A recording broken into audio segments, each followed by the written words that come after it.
Daredevil Born Again season 1 is completely up right now on Disney Plus. I want to give you my overall thoughts on season 1 of Daredevil Born Again. Did the show stick the landing? Is the show a proper revival of the original series? How does it vibe with it? We're going to talk all about that on this video. So the thing is, and I'm not trying to make excuses for them, this is just reality. There were multiple different creative teams on this show. There was the original creative team and then the new one that came in. And there were still parts of the original creative team, scripts and things that were shot that they kept in the show. And more often than not, that wound up being a detriment to the season. A lot of folks have talked about the bank robbery episode, which in and of itself was not a bad episode, but it was episodic and felt like filler. And a lot of the middle of the season really did meander quite a bit. I think that they had good intentions. I think they wanted to bring back the gore and the violence and really show people that, yes, it is a Disney product. Yes, it is on Disney Plus, but we're not afraid to really go deep into that TVMA part of the story. And they did that at the beginning and at the end. It's just the middle part that I think hurt it. Ultimately, now looking back at it, when you compare it to Daredevil, the old series, the one from Netflix, I think it is a disappointment, ultimately.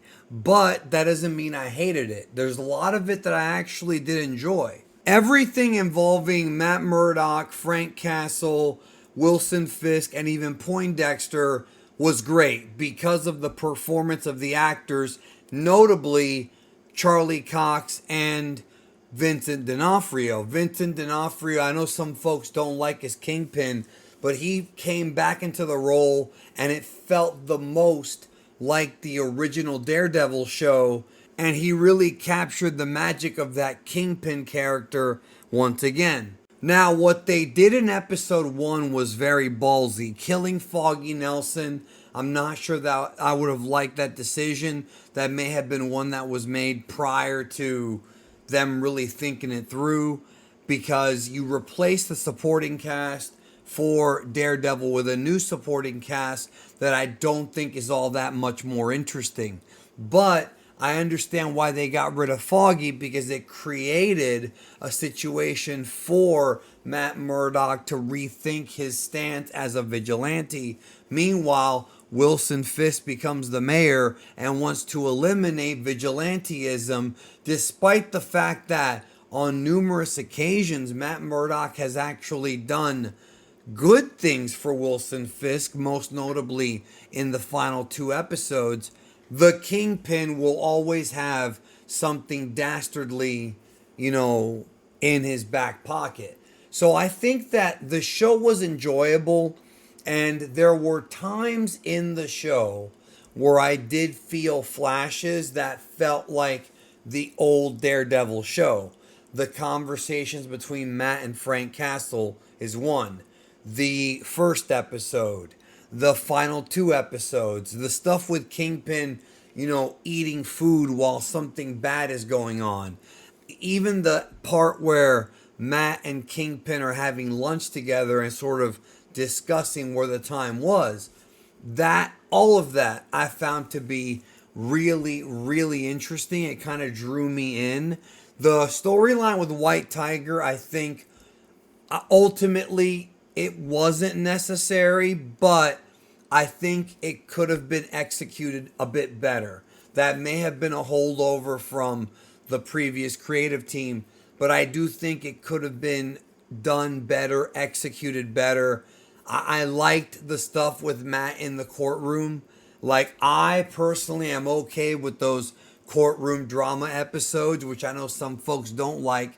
They just want action. But ultimately, I had fun with it. Now, the one thing that was a bit of a letdown is there wasn't much of Poindexter in this season, and it sort of is implied at the end of the original Daredevil that he would end up being a recurring antagonist. That was a letdown, but to me, what I thought was a bigger disappointment, and honestly, I want to just go ahead and say I feel like it's wasted potential, and that is the character of Muse. I really, really wanted Muse to stick around. I wanted him to be the villain of the season, if not even further than that. And so when they closed down his storyline, I was very disappointed because, yeah, I know I'm not trying to be that guy who's like, I didn't get what I want, therefore it sucks. That's not it. It's just that that character has so much potential. It's kind of like, not on the same level, but it reminds me of Thor: Love and Thunder and the misuse of Christian Bale as Gore the God Butcher. Gore the God Butcher is an amazing character. Christian Bale's an amazing actor, and he did nothing in that movie anywhere compared to what Gore the God Butcher should have done. And this kind of felt like that. Like there's potential to have a real dark villain, and the performances could have been great. They even did a backstory on him. There's a potential here to really sort of capture the psychology of something like a Batman villain, because Muse is one that would fit in that universe quite well, but they got rid of him too soon. I feel like the writing for the season was not as focused as previous seasons. We've gone over why. And again, I don't want to make excuses for these people. They started off making one kind of show, then everything changed and they had to make another show, a different tone, a different vibe, a different writing team. And while I do understand there's challenges there, I have to review the final product. You know what I mean? It's kind of like how we all sort of knew that Captain America Brave New World had a bunch of reshoots and a bunch of changes made, but nevertheless, I still went to go see the movie and I still have to give my opinion on what the finished product is. So if it ends up being bad, I think it's bad. If it ends up being great, I think it's great. With this show, it felt a lot like that Captain America film. Not necessarily anywhere near as bad, because I think this show, I did enjoy watching the majority of it, but it just never hit the heights of the original show. They had flashes there where it felt like they understood the tone, they understood kind of how these characters, are bonded together, whether they be the rivals or just the relationship between Matt and Karen, who was missed throughout a lot of this. The relationship even between Matt and Frank Castle, whom they waited till the very end to bring in. Well, no, he had a couple scenes early on, but he didn't do anything big until near the end. And I'm not gonna knock points for that necessarily, but it felt sort of like not rushed, but like a bit too little too late on that one. I kind of was hoping that they would have built up to him a bit better. So there is that. And they actually ended the season with a cliffhanger involving Punisher.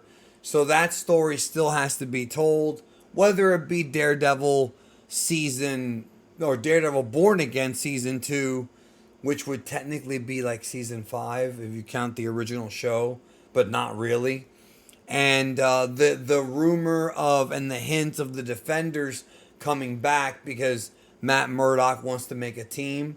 And I don't want to be that guy who's like, well, maybe next time it'll be better. But we all know that next time is going to be fully under the new creative regime, the new showrunners.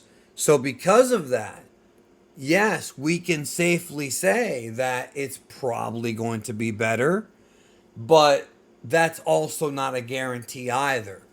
I think the casual audience probably has no idea of any of the behind the scenes, I would assume, but we know that the numbers for the show didn't do so well.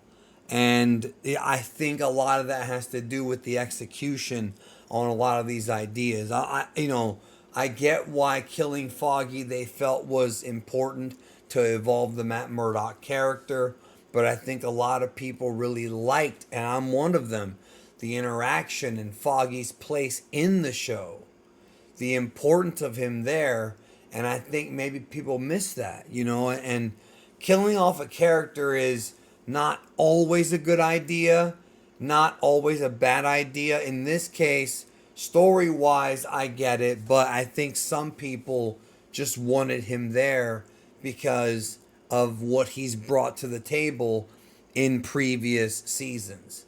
So, it is what it is. Ultimately, like I said, disappointing. Can't touch the original show, not even close. There were parts of it where they got there, but it was few and far between, I think. And I think that I will keep watching. I'm not going to drop it. I think some folks will. But there are still some unanswered questions that I don't know if I missed it because I could have missed it, but I don't recall them explaining what happened during the snap. How that relates to them, how that relates to all the other situations that have come about in the past few years where Daredevil has not been around. There were some references to events, specifically the existence of Spider-Man in New York, stuff like that. But it wasn't like we really got a clear picture of the timetable of these characters. So those are my thoughts on season 1 of Daredevil Born Again.